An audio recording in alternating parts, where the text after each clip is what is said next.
Hello, हाय, नमस्कार। मैं हूँ सौरभ चंद केसरी और अपने यूट्यूब चैनल में आपका स्वागत करता हूँ। हम लोग बौद्ध धर्म कर चुके हैं प्रीवियस ईयर और जैन धर्म कर रहे हैं। जैन धर्म के बाद बैचलर धर्म, शैव धर्म एक ही में ले लूँगा। उसके बाद में हम लोग आ जाएंगे मगध का उत्कर्ष में। तो बिना समय गंवाए आज का पहला प्रश्न करते हैं। जैन धर्म के संस्थापक हैं, मैं अगर पेन बदल लूँ तो इसको रेड कर लेता हूँ ताकि दिखे आपको। आर्य सुधर्मा, महावीर स्वामी, पार्श्वनाथ और ऋषभदेव। तो जैसा कि आप जानते हैं प्रथम तीर्थंकर ऋषभदेव थे, तो इसलिए संस्थापक भी कौन माने जाते हैं? ऋषभदेव का। याद रहे ऋषभदेव का जो नाम है वो ऋग्वेद में भी मिलता है, इसलिए ऐसा माना जाता है कि बौद्ध धर्म से भी प्राचीन धर्म जैन धर्म है। ठीक है, इसमें कुल 24 तीर्थंकर हुए हैं, जिसमें प्रथम तीर्थंकर ऋषभदेव हैं और अंतिम 24वें कौन है? महावीर स्वामी। 23वें कौन है? पार्श्वनाथ। आपको 5-6 ही याद करना है। एक मल्लीनाथ याद रखना है। इनको ऐसा माना जाता है कि यह एकमात्र महिला तीर्थंकर थी। ठीक है, तो दूसरा क्वेश्चन हम लोग करते हैं। नेक्स्ट क्वेश्चन है कि जैन धर्म के प्रथम तीर्थंकर कौन थे? अभी मैंने एक्सप्लेन किया था और वो है ऋषभदेव। ठीक है, तो बहुत ज़्यादा एक्सप्लेनेशन नहीं करेंगे, नेक्स्ट प्रश्न की ओर बढ़ेंगे। नेक्स्ट प्रश्न है कि जैन तीर्थंकर पार्श्वनाथ निम्नलिखित स्थानों में से मुख्यतः किससे संबंधित थे? तो याद रखिएगा ये वाराणसी से संबंधित है। कहाँ से संबंधित है मेरे भाई? वाराणसी से। याद रखिएगा यह 23वें तीर्थंकर हैं और इनका जन्म वाराणसी के राजा, मैं सीधे वाराणसी न लिखकर से राजा का नाम लिख देता हूँ, अश्वसेन। क्या नाम है राजा का? अश्वसेन। ये अश्वसेन के यहाँ इनका जन्म हुआ था। कभी इनकी माता का नाम अगर पूछ दे, पिता अश्वसेन हो गए तो माता कौन है? वामा देवी। कभी पूछ दे तो आपको यह जवाब देना है, क्योंकि सवाल पूछता है ये कौन से तीर्थंकर हैं? 23वें तीर्थंकर हैं। क्लियर है? इनसे पूछता है कि इनका चिन्ह क्या था, तो इनका चिन्ह आपको याद रखना है, सर्प है।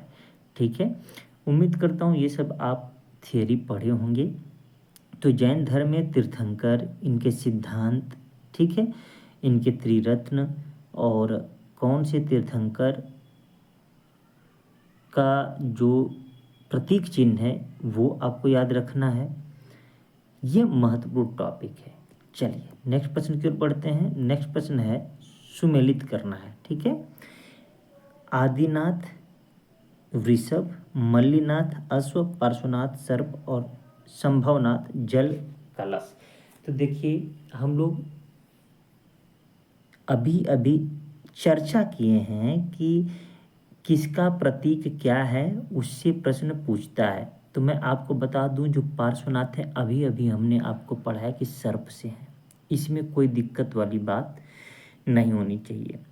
आदिनाथ, अच्छा आदिनाथ जो हैं इन्हीं को हम ऋषभ देव भी कहते हैं। तो ऋषभ से वृषभ, ऋषभ देव का क्या है? वृषभ है, बैल है। इनका प्रतीक लक्षण क्या है? बैल। और अब देखिए आदिनाथ एक का एक और सी का 3 हमको कन्फर्म है कि ए का 1 और सी का 3 कहीं नहीं है, तो ऑप्शन ए ही सही है। 2 ही प्रश्न से। मल्लीनाथ का जल कलश है, ये भी बता दूं। संभवनाथ का अश्व है, घोड़ा है। क्लियर रहेगा, इसमें कोई डाउट नहीं होना चाहिए मेरे भाई। देखिए अगर आपको याद है तो कोई डाउट नहीं होना चाहिए। मैं आपको बता दूं जो महावीर स्वामी हैं इनका जो प्रतीक चिन्ह है वो सिंह है। जो इम्पोर्टेंट है मैं वो आपको बता दे रहा हूँ, क्लियर होना चाहिए। ठीक है ना? इसके अलावा शांतिनाथ हैं, शांतिनाथ जो हैं इनका हिरण था। क्या था? हिरण था। ठीक है, तो जो प्रमुख में उन्हें बता दिया। आदिनाथ किसका नाम है? तो ऋषभ देव का, मैंने ये आपको बता दिया। ठीक है, तो नेक्स्ट प्रश्न की ओर बढ़ते हैं। नेक्स्ट प्रश्न है हमारा फिर से वही देखिए, सूची 2 से सुमेलित करने की बात कह रहा है। फिर से वही है कि पार्श्वनाथ का क्या है, सर्प है। आदिनाथ मतलब ऋषभ देव का क्या है, वृषभ है। महावीर का अभी हमने बताया सिंह है। तो यहाँ पर देखिए ए का तीन एक ही जगह मिल रहा है, बी का एक और सी का दो। शांतिनाथ का क्या है, हिरण है। अभी हमने बताया तो option A is right answer, D is right answer. देखिए कभी कभी आपको एक ही ऑप्शन से सारे प्रश्न हल हो जाएंगे, कभी कभी एक से अधिक याद करने पड़ेंगे। फिर से सुमेलित करने की बात कह रहा है। तीर्थंकर और निर्वाण स्थल इस बार पूछ रहा है कि किनका निर्वाण कहाँ हुआ है। ठीक है, देखिए ऋषभ देव या ऋषभनाथ अष्टापद, ठीक है, वासुपूज्य सम्मेद शिखर, नेमिनाथ उज्जयंत और महावीर स्वामी पावापुरी। कौन सा सुमेलित नहीं है?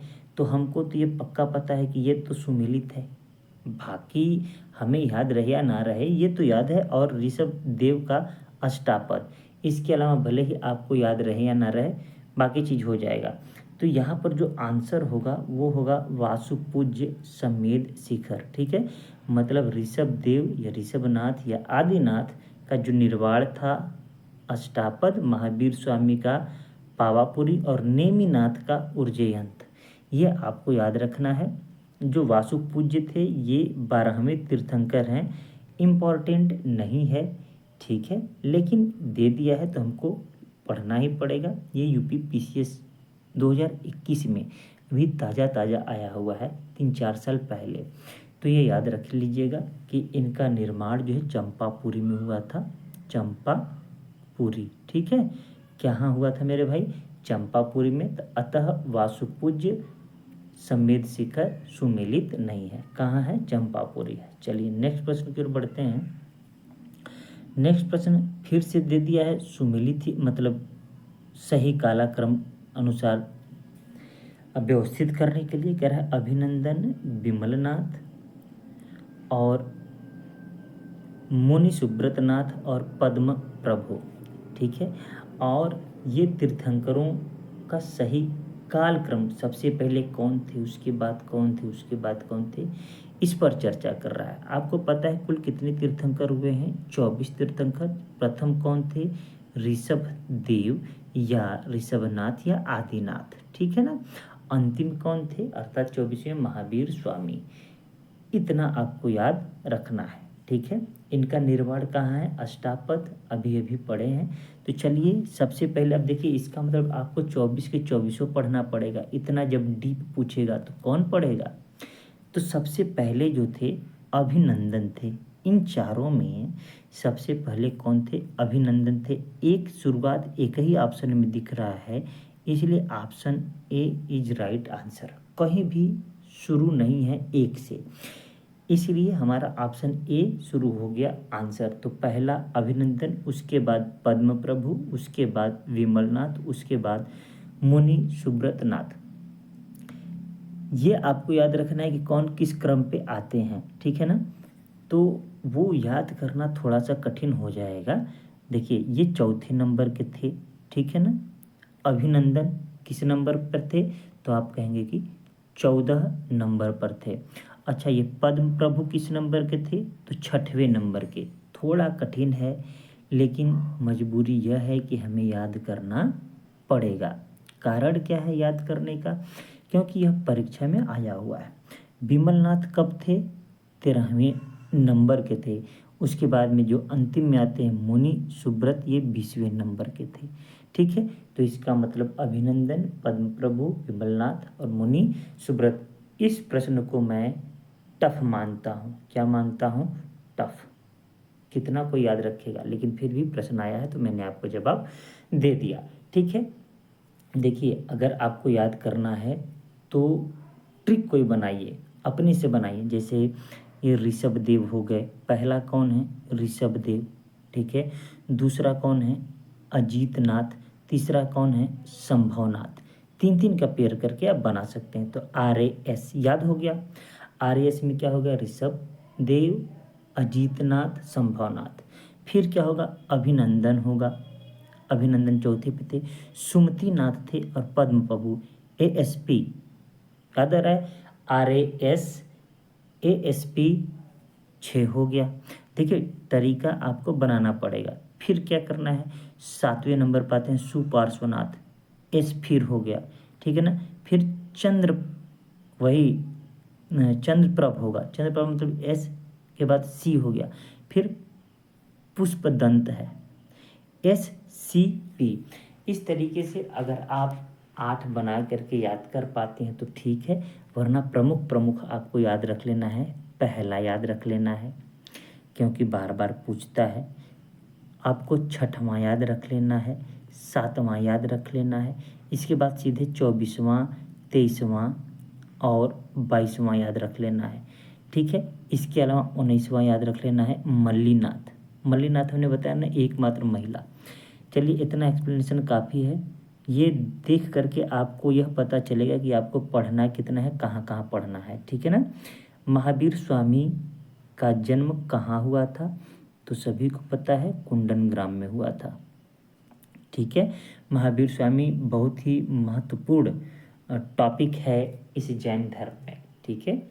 इन्होंने जो 5वां व्रत जोड़ा था, जिसे अणु व्रत कहते हैं, 5वां अणु व्रत क्या जोड़ा था, संन्यास, ब्रह्मचर्य, संन्यास नहीं सॉरी ब्रह्मचर्य, ठीक है ना, वो याद रखना है। अभी हम लोग ऐसा प्रश्न आया हुआ है करेंगे। चलिए, जैन धर्म के प्रवर्तक महावीर जी का मोक्ष स्थान कहाँ है, वेरी वेरी इम्पॉर्टेंट प्रश्न है, ठीक है ना, वेरी वेरी इम्पॉर्टेंट, कई बार प्रश्न पूछा हुआ है। तो इसका सही जवाब होगा ऑप्शन C, पावापुरी। क्लियर है। देखिए जन्म स्थान कहाँ है, कुंडन ग्राम है, कुंडनपुर भी लिख सकता है। मोक्ष स्थान कहाँ है, पावापुरी है। और हमने बताया कि मोक्ष स्थान आपको सभी महत्वपूर्ण प्रवर्तकों का या तीर्थंकरों का याद रखना है, ठीक है। चलिए नेक्स्ट प्रश्न की ओर बढ़ते हैं। तीर्थंकर शब्द संबंधित है, तो तीर्थंकर शब्द किससे संबंधित है, तो अभी अभी पढ़ ही रहे हैं जो टॉपिक जैन धर्म में किस शब्द का प्रयोग किया जाता है मेरे भाई, तीर्थंकर शब्द का प्रयोग किया जाता है। नेक्स्ट प्रश्न है, कह रहा है जैन तीर्थंकरों के क्रम में अंतिम कौन था, तो अंतिम बार बार हम बता रहे हैं महावीर स्वामी थे। ये कुल कितने तीर्थंकर हुए, तो आपने कहा 24, तो और ये किस नंबर के थे, 24वें नंबर के थे, ठीक है। इनमें 5 महाव्रत होता है या अणु व्रत होता है, जिसमें से 4 तो पार्श्वनाथ ने दे दिया था, सत्य, अहिंसा, अस्तेय, अपरिग्रह, और 5वां नंबर पे इन्होंने ब्रह्मचर्य को इन्होंने दिया, कहा कि जीवन जीने के लिए जो जैन धर्म जो अपनाएगा उनमें एक महत्वपूर्ण भाग है ब्रह्मचर्य। क्लियर है। तो 5वां ब्रह्मचर्य किसने जोड़ा, महावीर स्वामी ने जोड़ा था। नेक्स्ट प्रश्न है कि निम्नलिखित में से कौन एक जैन तीर्थंकर नहीं था। इसका मतलब क्या है कि इसका मतलब यह हुआ कि 24 के 24 जितने भी हैं, 24 के 24 इम्पॉर्टेंट हैं, वरना आप कैसे हल कर पाएंगे, है कि नहीं। तो चंद्र प्रभु अभी अभी मैंने आपको पढ़ाया था, इसमें कोई डाउट नहीं था। नेमी भी हमने पढ़ाया था, संभव नाथ भी पढ़ाया था, नाथ मुनि नहीं पढ़ाया, इसका मतलब नाथ मुनि आंसर होगा, यह एक जैन तीर्थंकर नहीं थे। तो मुझे लगता है कि आपको प्रश्न का लेवल देख करके महसूस हो रहा होगा कि कितना पढ़ना है।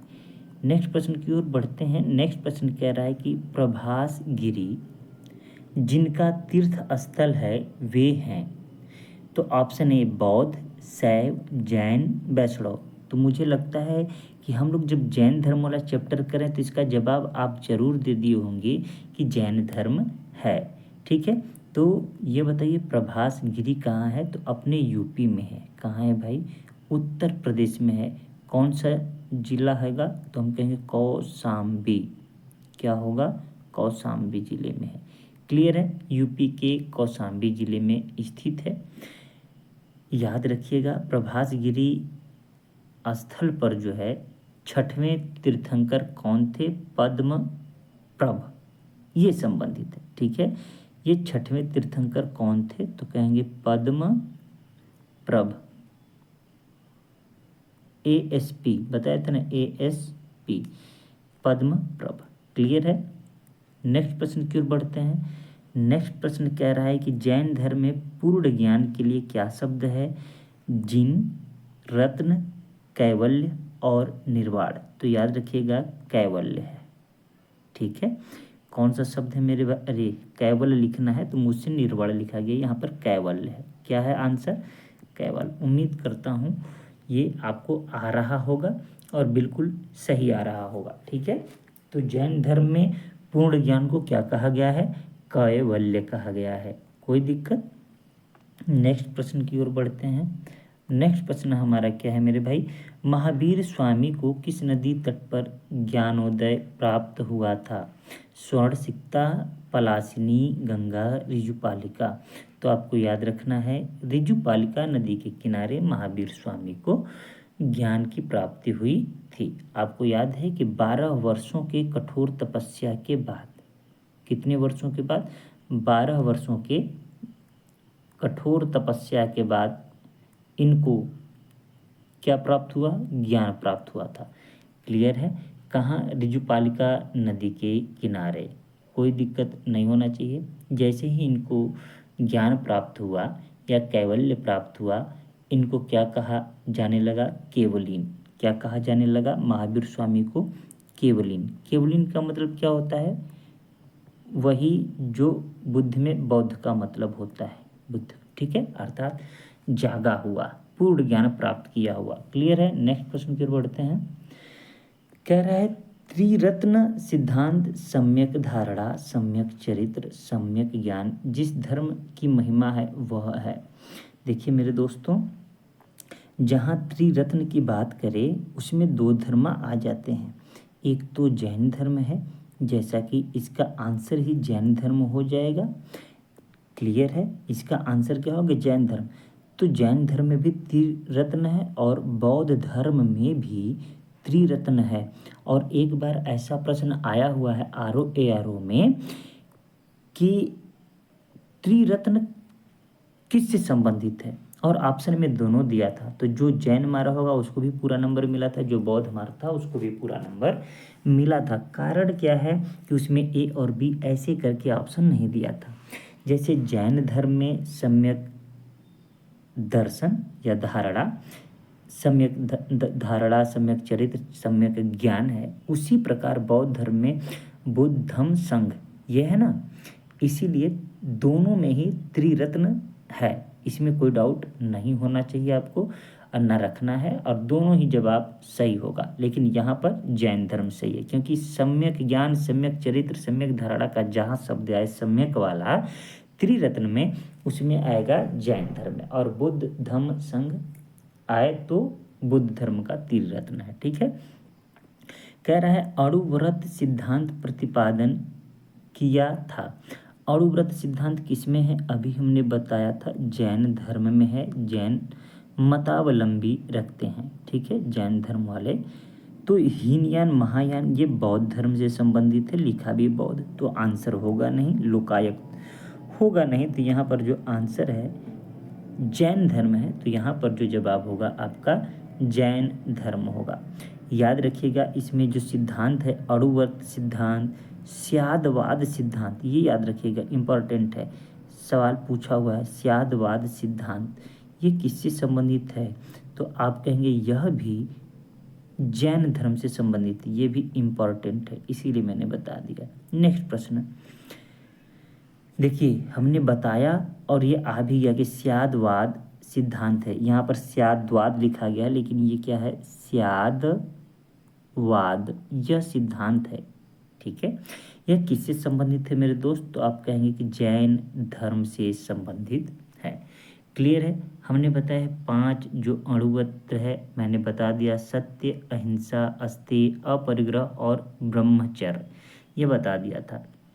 अच्छा, स्यादवाद के बारे में थोड़ा बता देता हूँ कि जो महावीर स्वामी थे, कितने कौन से तीर्थंकर थे? 24वें तीर्थंकर थे। 24वें तीर्थंकर महावीर स्वामी, इन्होंने वेदों की, जैसे वेदों को क्या कहा गया है, अपौरुषेय। अपौरुषेय मतलब जिसे पुरुष ने नहीं लिखा हो। तो महावीर स्वामी ने वेदों की अपौरुषेयता स्वीकार करने से क्या कर दिया, इनकार कर दिया। ठीक है, उन्होंने यह कहा कि यह कोई भगवान द्वारा रचित नहीं है। भाई अपौरुषेय मतलब पुरुषों के द्वारा न रचा गया हो। ठीक है, तो उसको इन्होंने क्या कर दिया, अस्वीकार कर दिया। और क्या किया, धार्मिक सामाजिक रूढ़ियों एवं पाखंडों का विरोध किया। किसने, महावीर स्वामी ने।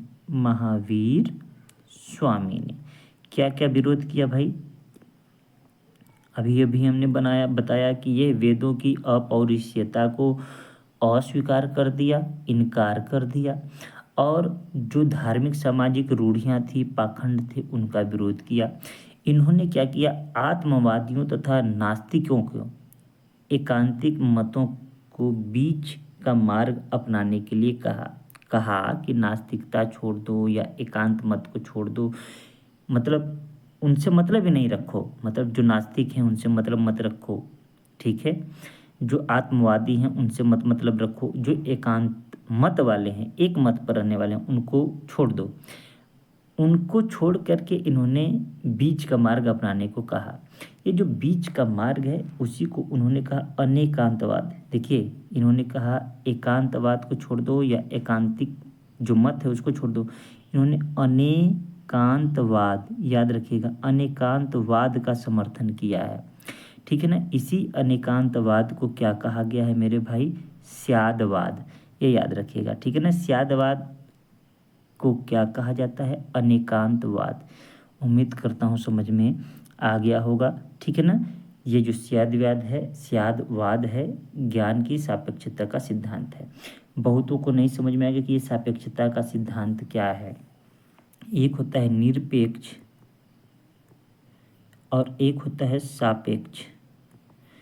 देखिए, निरपेक्ष का मतलब ऐसा सत्य जो कभी परिवर्तित ना हो, मतलब अपरिवर्तित सत्य, अपरिवर्तित सत्य, ये क्या है, निरपेक्ष है। जैसे आज के डेट में मैं कहूँ कि सूर्य पूरब में उगता है, तो यह निरपेक्ष सत्य है जो कि कभी झुठलाया नहीं जा सकता, पूरब में ही उगता है। सापेक्ष सत्य क्या होगा, जैसे पहले प्राचीन काल में क्या कहा जाता था कि पृथ्वी केंद्र में है और सूर्य इसका चक्कर लगाता है।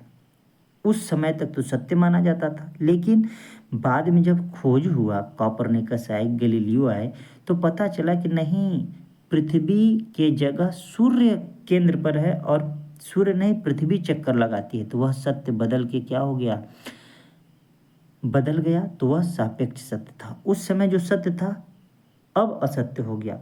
सापेक्ष सत्य समझ गए होंगे, उसी को सापेक्षता का सिद्धांत कहते हैं। मुझे लगता है समझ में आ गया होगा। आज का संभावित है अंतिम प्रश्न। अंतिम प्रश्न क्या है कि निम्नलिखित में से कौन सिद्धांत जैन धर्म से संबंधित है। मेरे दोस्त, अभी अभी हमने कहा अनेकांतवाद और स्यादवाद दोनों सेम है, तो ऑप्शन 1 और 4 कहाँ दिख रहा है, तो आपने कहा कि ऑप्शन ए। इसका मतलब यहाँ पर एक्सप्लेनेशन से ये भी सवाल आपका सही हो गया।